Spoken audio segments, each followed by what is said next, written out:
Hello, hello, hello. Welcome to the Black Girls Consult 2 podcast. I'm your host, Dr. Angelina Davis, and today is going to be a really different episode because I had a recent conversation. Actually, it was a LinkedIn Live with a close friend of mine who is magnificent in what she does.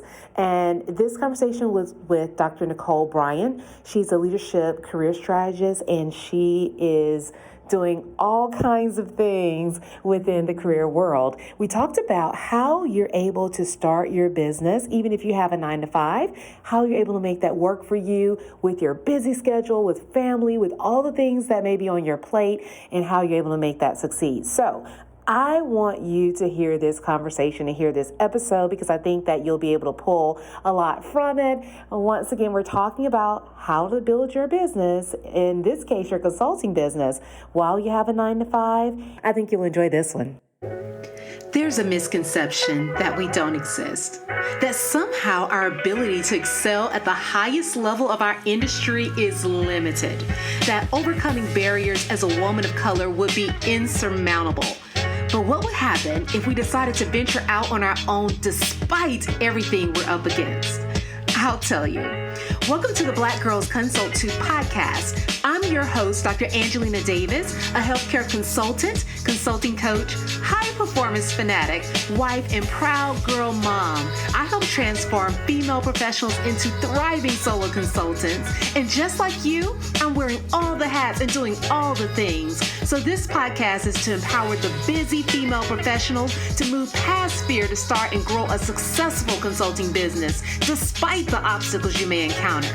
We'll dive deep into consulting practice, business strategy, mindset, and more. So grab your cup of coffee or tea if that's your thing, and let's get started.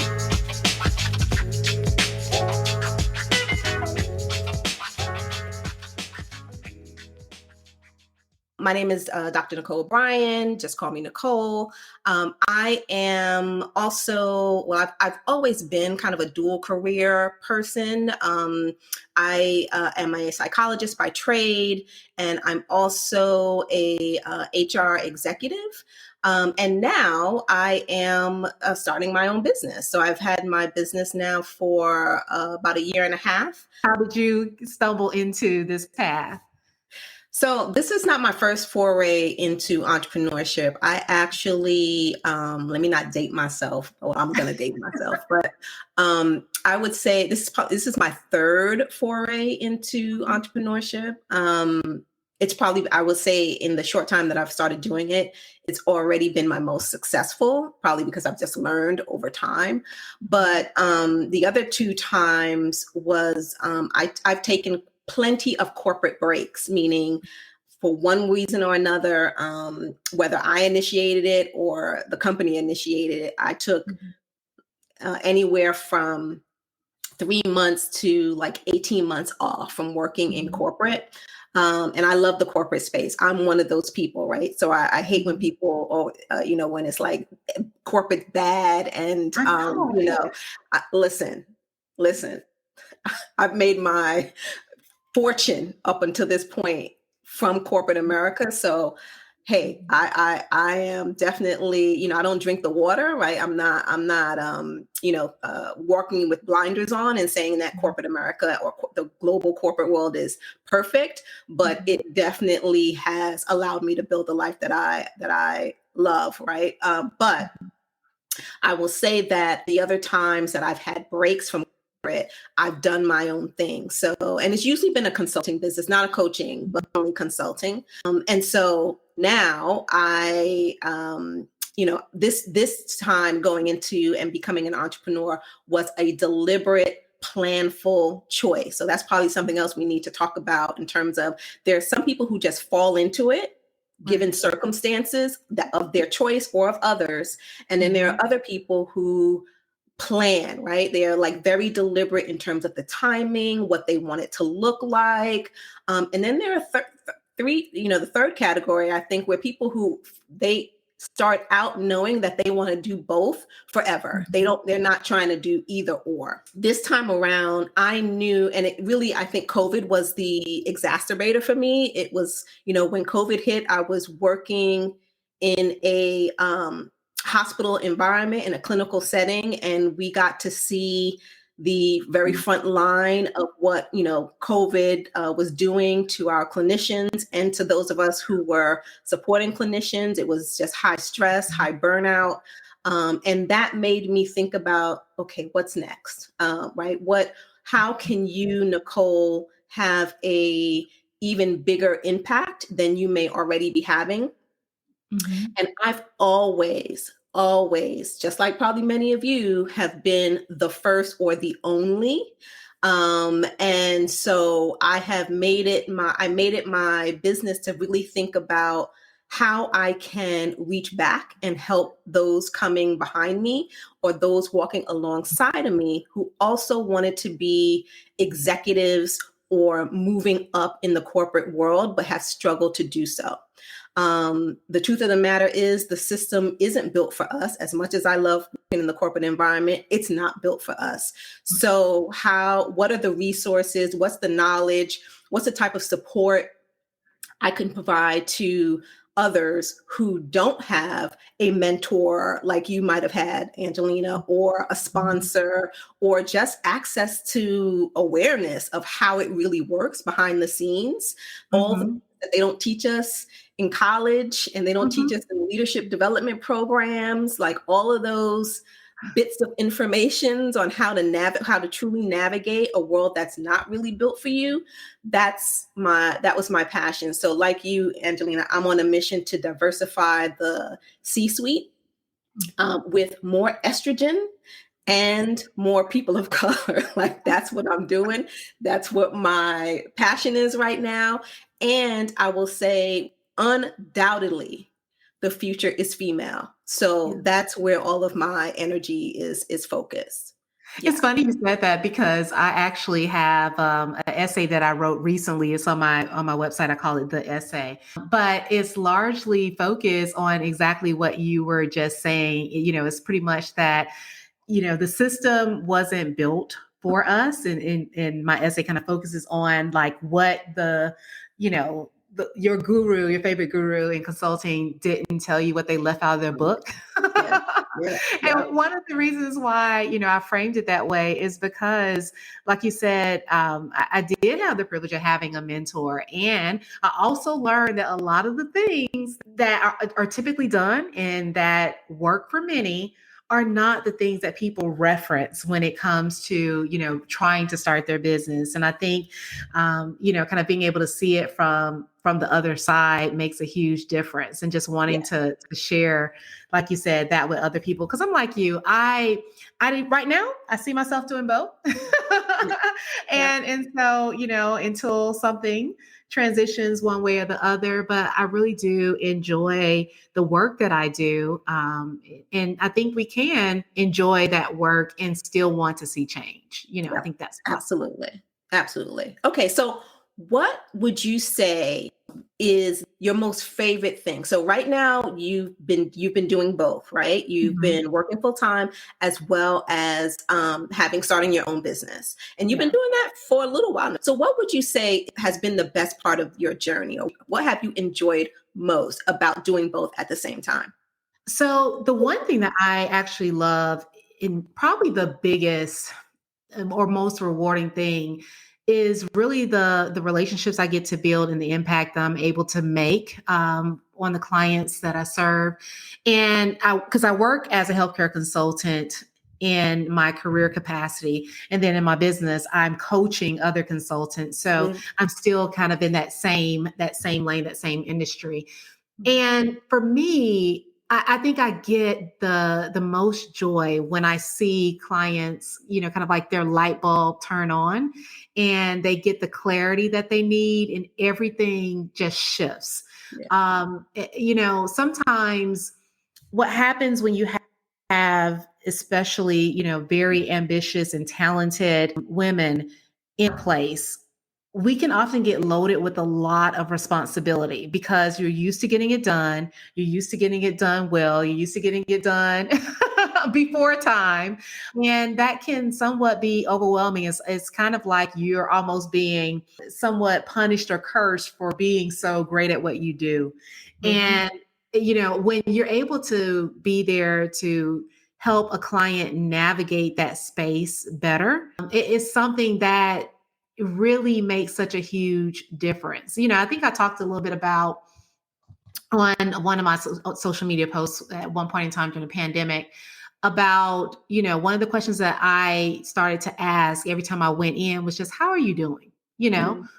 Because I think we overlook that. Oftentimes we jump straight into whatever work needs to be done, whatever strategy needs to be carved out and things of that nature.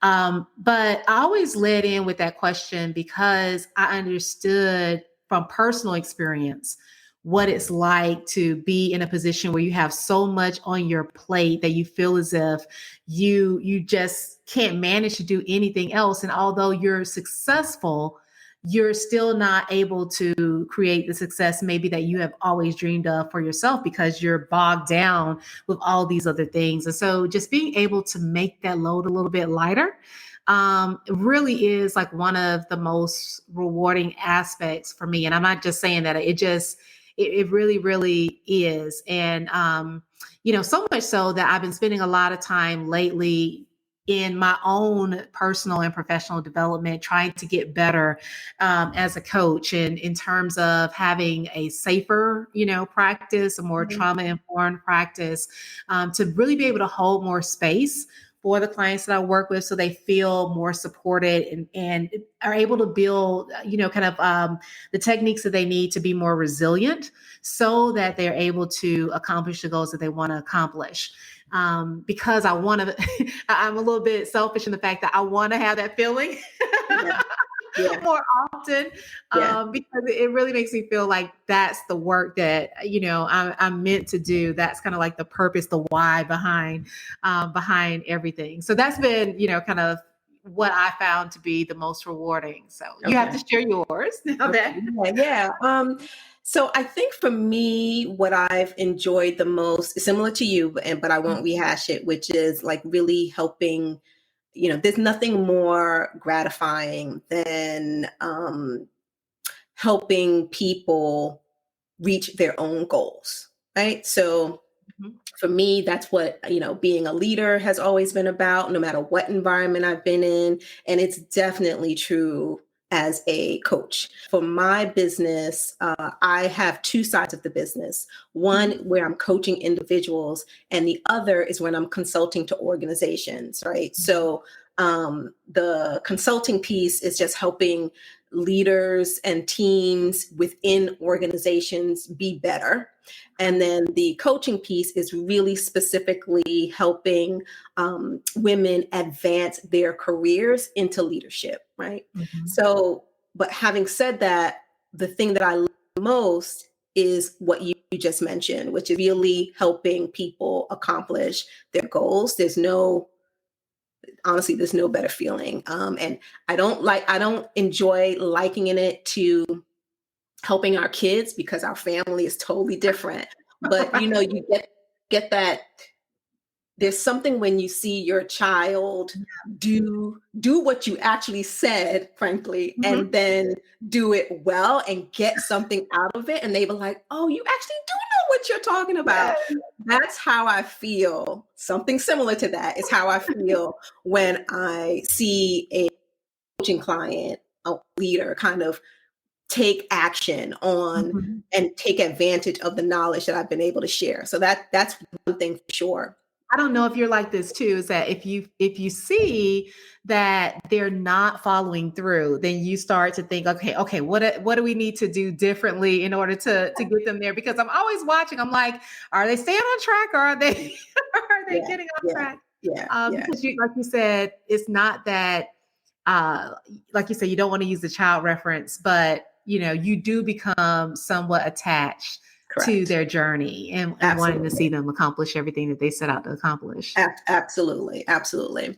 The other thing that I really enjoy of doing both, like working in corporate as well as having my own business, is actually the learning part of it. So if you're a person who likes to learn new things and like to challenge yourself in new and different ways, there's something to be said about being in a familiar environment, like your 9 to 5, right? Mm-hmm. Even if everything is not roses within your 9 to 5, that's something that you can depend on. You're having a fairly steady paycheck, the environment that you are having to navigate in. And at the same time, while you're, learning kind of the newness of building your own business and being an entrepreneur, you don't feel like you're, like the rug has been completely lifted from under you. You feel like you have the stability. So I think to Right. me that was another benefit of doing both at the same time.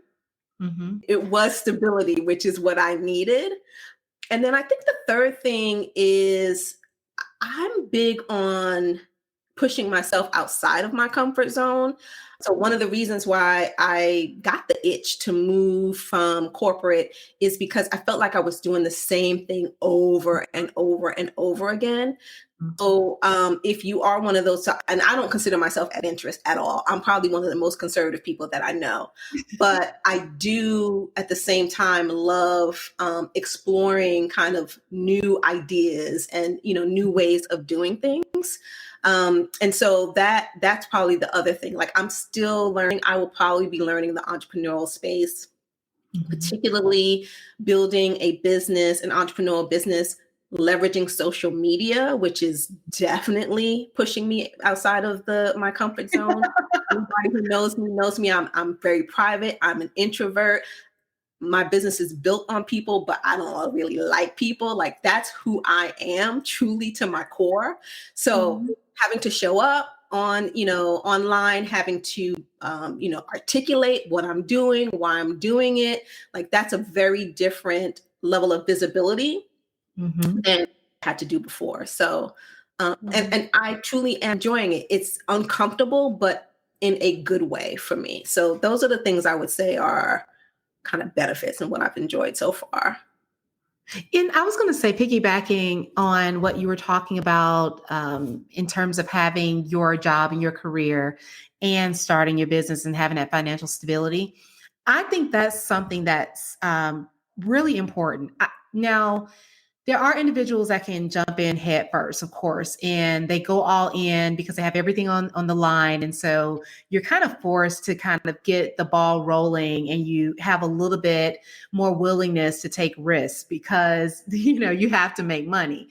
Right. But I think one huge benefit, I see some people in the comments talking about, wanting to make a planful shift and kind of take your time. One of the benefits of doing that is in my opinion, you make better choices when you're starting out in entrepreneurship. You don't feel so rushed. So there's a difference, in my opinion, in being disciplined and, really dedicating yourself to following through on what you've stated you're going to accomplish or what you're going to try to achieve in terms of a goal, and being, almost, I don't want to necessarily say desperate, but in a position where you have to bring in money. Therefore, you're willing to compromise a lot more in that setting.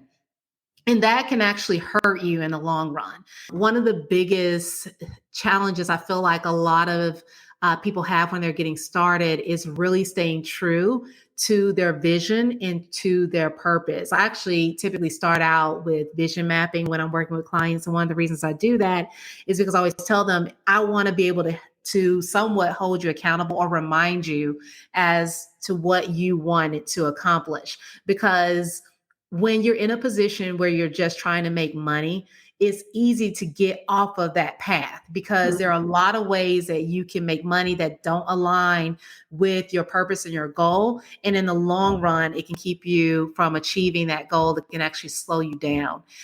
So I do think when you have that financial stability, when you have some cushion there of some sort, it allows you to do the things that necessary to grow your business and to build it. But then at the same time, you can make better decisions in terms of the investments that you're making, as well as some of the jobs that you're taking on. You're not just going to be taking on clients for the sake of taking on clients. You're going to take on the clients that you truly want to work with, that are aligned with the purpose and the mission of your business, and that are going to move you forward.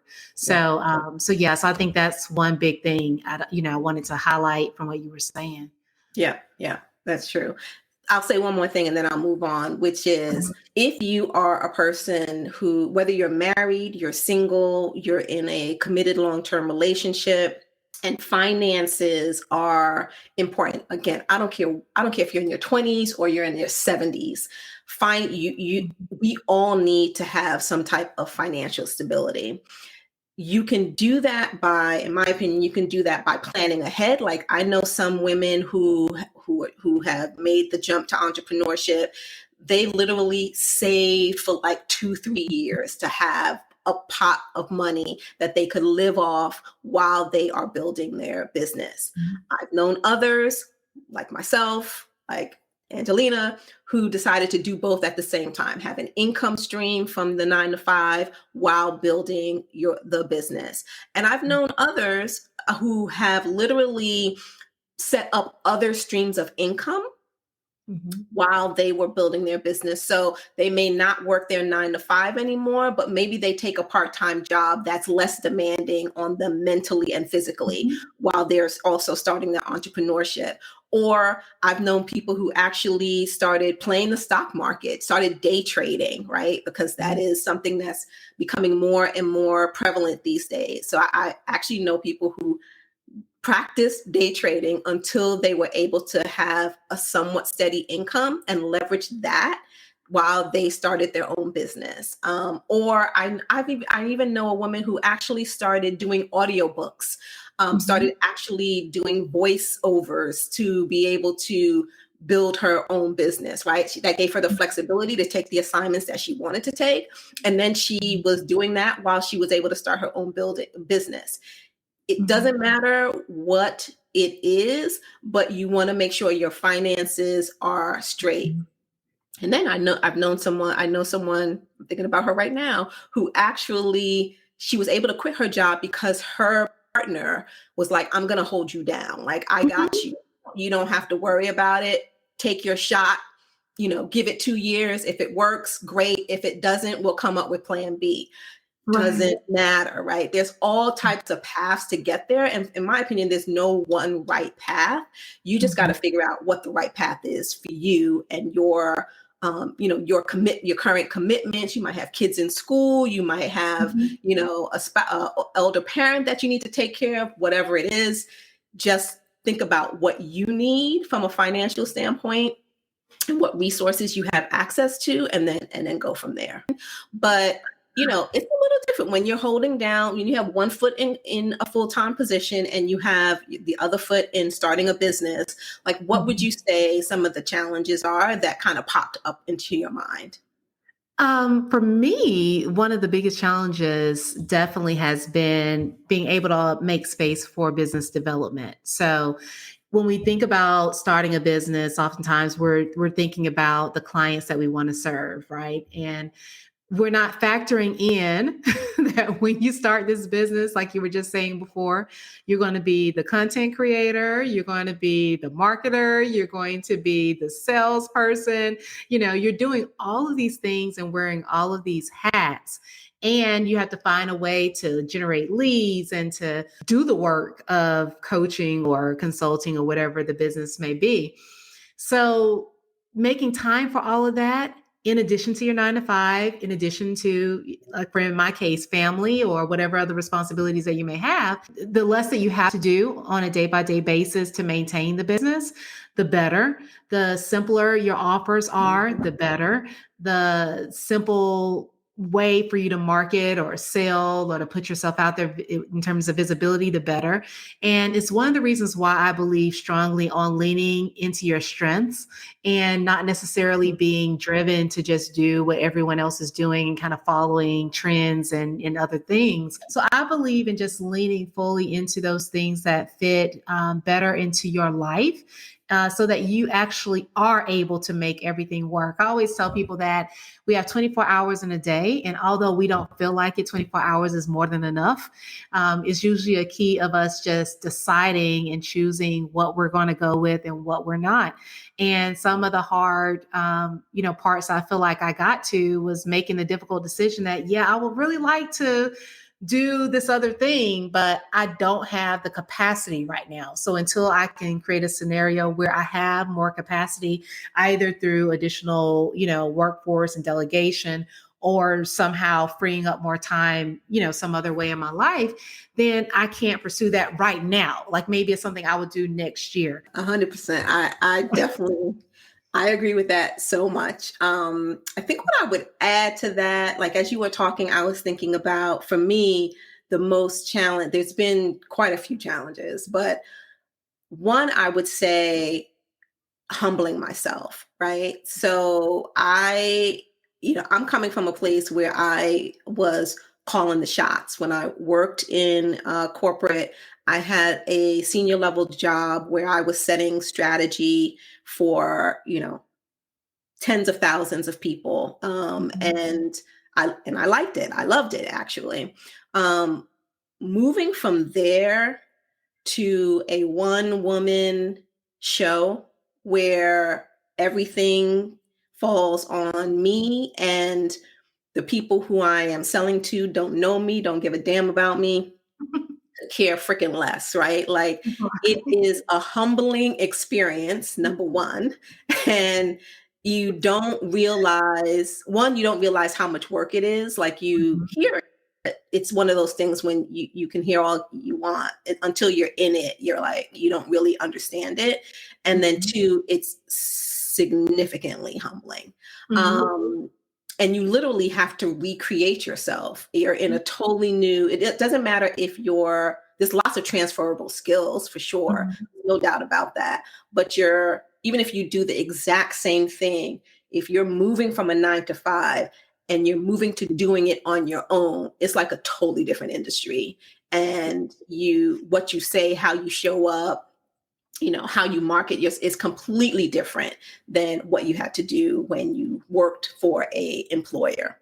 So that to me has been the most challenging, which is really rebuilding my my brand, from a leadership brand inside an organization to a independent kind of brand in the marketplace. Humbling. Lots of learning. It's exciting, but it's also like, what? So that I would say to me is the most challenging. Definitely. I always say that the online space is a great equalizer. No one cares what you did for. They do once they get to know you, and it does matter. Yeah. So I don't want to make it seem like it doesn't matter. But when you're starting out, ego has to be checked at the door because if you allow your ego to get in the way, you will not grow. You won't achieve the level of success that you want to in entrepreneurship. Because in reality, you don't have to have anything to be successful as an entrepreneur. You can go out right now. I can go out right now, not knowing how to do any coding whatsoever, and decide I want to start a business, and that's what I'm going to offer as a service, right? And as long as I can deliver on whatever promise I've made, then I can build a successful business. That's a reality. And I think, it takes you out of the mindset of kind of like this hierarchy in the corporate space or even in the academic world. Well, we feel like we have to accomplish all these different things. One of the biggest reminders I make to a number of clients is you don't need another certificate. You don't need another degree. People do not care about that. They want a result. They want a transformation. So at the end of the day, focus on building your skill set and, and really mastering your craft for the sake of mastering for yourself, not for, the ego in terms of being able to say that, you have this background and therefore you deserve to win this business over someone else. That's just not how it works. And oftentimes some of the people that you will learn the most from are going to be far younger than you in the online space. I'm telling my age right now. But they're going to be far younger, much more younger than you. They are going to be brilliant in their own right in that avenue, in that space. They have been able to master it and navigate it, oftentimes for many more years than you have. And so, you really do have to look at going into entrepreneurship as just a new venture, and like you said, it's hard, I think, for all of us, especially when you have been successful in any capacity in a previous career, right? Yeah. It's hard for you to think about starting all over. It seems overwhelming, but the great part about it is that although that can be a challenge, it is also one of the biggest benefits in the world, because you can sit back and watch people amass, so much wealth in a short period of time by being able to go all in a particular niche or, some other area. One thing I would say, and I would encourage everybody to do, I did this, which is if you're not taking an immediate leap, one of the things you can do while you're planning is actually put together a business case, put together like a business plan. And when I say business plan, I don't mean some fancy ass document that you can hand into a lender or something like that. Just keep a running list of ideas of, kind of what your vision is, how you would like to see things play out. That running list of ideas will evolve. You'll go back to it every day, every week, every month, and shift things. That's kind of what I did. I could put pen to paper because I feel better when something's on paper. And I would spend time ideating it, right? Like if I'm driving on my commute home, I'm spending time thinking about what I envision my company would look like. I spend a lot of time listening to podcasters of other entrepreneurs and other people who helped entrepreneurs build their business. For 2 years before I even took the leap, I was just listening and kind of hearing other people's journeys, which informed the way I thought. And that's an easy way to kind of get ideas. I would say that because I'm continuing to grow, because I'm continuing to take in more information, I'm constantly doing small pivots along the way, but it's good. So yes, my brand has definitely evolved over time. The other thing I would do differently is I would not hide. And when I started my business, because I was still working in corporate in a executive position, I was posting things online. I had a blog, but I was not showing my face. My face was not the brand of my business. And You were one of the ones I was talking about. yeah, all the statistics show. All right. Like you can be successful without ever showing your face. You can, but that is a rarity versus, showing up as who you are, showing your face, showing your personality. Right. One of the things that I now know that I didn't know when I started was people buy from you for 2 reasons. One, they want what you're selling. They want the topic, the product, the service that you're selling. But they make their decision on the second thing, which is who you are and how that they feel connected to you, right? They either trust you or they like you. Most times they like you and that leads to trust, right? Whatever it is. But if they don't have a connection, even if they need what you're selling, they're likely not going to buy from you. They'll buy from someone else who they do have a connection with. I didn't know those 2 things when I started.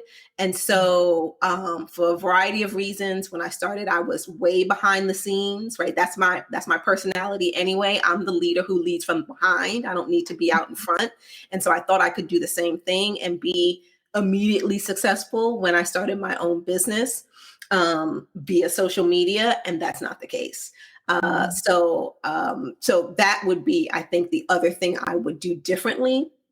If I were starting now, I would put myself out there, as uncomfortable as it may have been. I would have put myself out there, face, voice, opinions earlier versus kind of waiting and putting that on. Okay, well, look.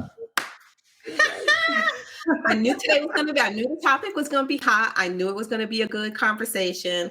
Thank you. And shout out to everybody who joined us live. And if you're catching the replay, definitely post and let us know where you're joining from or where you're watching the replay from and what your key takeaways are.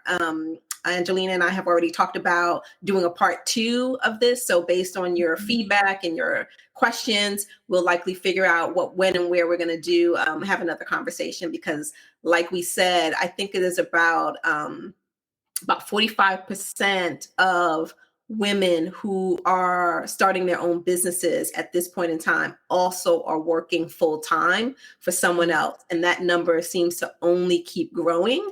And I don't see that changing unless, for example, a recession, we'd go into some type of full recession. So I think that's another reason to get started.